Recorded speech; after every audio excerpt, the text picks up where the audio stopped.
Hello दोस्तों, आप सभी का स्वागत है हमारे यूट्यूब चैनल पानी के लिए आंदोलन। बाबा साहब के जीवन का संघर्ष से भरा ये सफर बहुत ही अनोखा था। दोस्तों, ये कहानी हमें आज भी झंझोर के रख देती है कि पानी के लिए भी इतना बड़ा आंदोलन बाबा साहब ने हमारे समाज के लिए। आइए जानते हैं इस छोटी सी वीडियो के माध्यम से बाबा साहब ने क्या संघर्ष हम लोगों के लिए किया और हमें उनके संघर्ष को कभी नहीं भूलना चाहिए। चलिए ये स्टोरी को हम लोग शुरू करते हैं। और दोस्तों, अगर चैनल में नए हों तो चैनल को सब्सक्राइब करके हमारा सपोर्ट करें।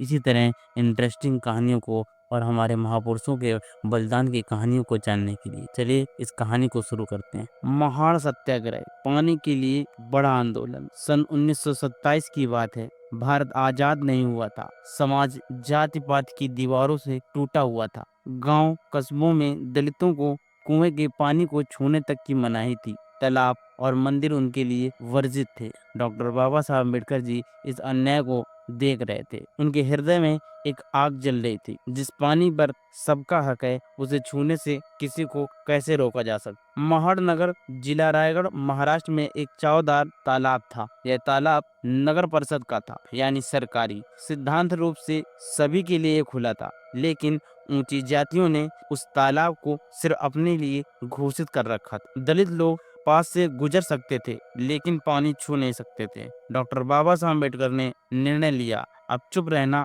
अन्याय को स्वीकार करना है। उन्होंने पूरे महाराष्ट्र में संदेश भेजा, अब समय आ गया है कि हम अपने अधिकार खुद लेकर दिखाएं। 19 मार्च 1927 को महाड़ में एक बड़ी सभा हुई। लगभग 3000 से अधिक दलित भाई बहन दूर दूर से आए थे। सभा में डॉक्टर बाबा साहब अम्बेडकर ने कहा था, हम यहाँ किसी से लड़ने नहीं आए, हम अपना हक लेने आए हैं। पानी पीना किसी धर्म, किसी जाति की जागीर नहीं है। सभा के बाद जुलूस निकला। हजारों लोग नारे लगाते हुए चावदार तालाब की ओर बढ़े। तालाब के किनारे पहुंचकर डॉक्टर बाबा साहब अम्बेडकर जी ने सबसे पहले पानी लिया और अपने हाथों से पिया। भीड़ ने तालियां बजाई, जयकारे गूंज उठे। जय भीम, समानता का अधिकार हमारा अधिकार है। इसके बाद हजारों लोगों ने तालाब का पानी पिया। ये सिर्फ पानी पीना नहीं था, ये गुलामी की जंजीर तोड़ने का पहला कदम था। लेकिन ये आंदोलन शांत नहीं रहा। ऊंची जातियों के लोग भड़क गए। उन्होंने दलितों पर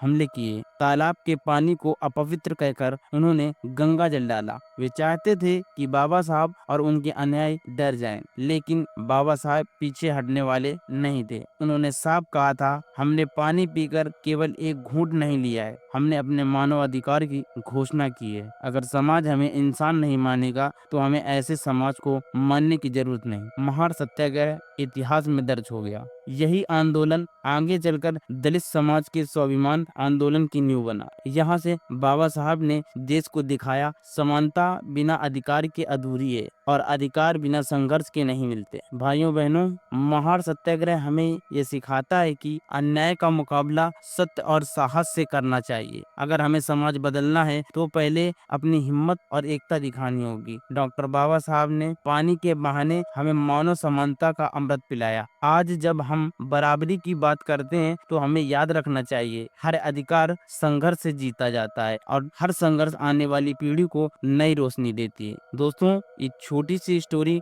हमें बताती है कि बाबा साहब ने हमारे जीवन के लिए कितने संघर्ष किए हैं। दोस्तों, हमें उनके एहसानों को कभी नहीं भूलना चाहिए। और दोस्तों, ये स्टोरी को अधिक से अधिक अपने फ्रेंड सर्कल में शेयर करें ताकि सभी लोगों को ये जानकारी हो सके। दोस्तों, बाबा साहब ने न केवल गरीब और दलित लोगों के लिए संघर्ष किया, बल्कि समाज के उन सभी तबके के बात उठाई जिसे लोग सदियों से दबाते रहे हैं। दोस्तों, बाबा साहब के इस संघर्ष को हमें कभी नहीं भूलना चाहिए। दोस्तों, ये छोटी सी जानकारी आप लोगों को कैसी लगी, हमें कमेंट बॉक्स में अपनी प्रतिक्रिया जरूर दें। और दोस्तों, चैनल में अगर नए हो तो चैनल को सब्सक्राइब करके हमारा सपोर्ट करें और इसी तरह इंटरेस्टिंग कहानियों को जानने के लिए। तब तक के लिए सभी दोस्तों को जय भीम, नवोदय, जय संविधान, जय भारत।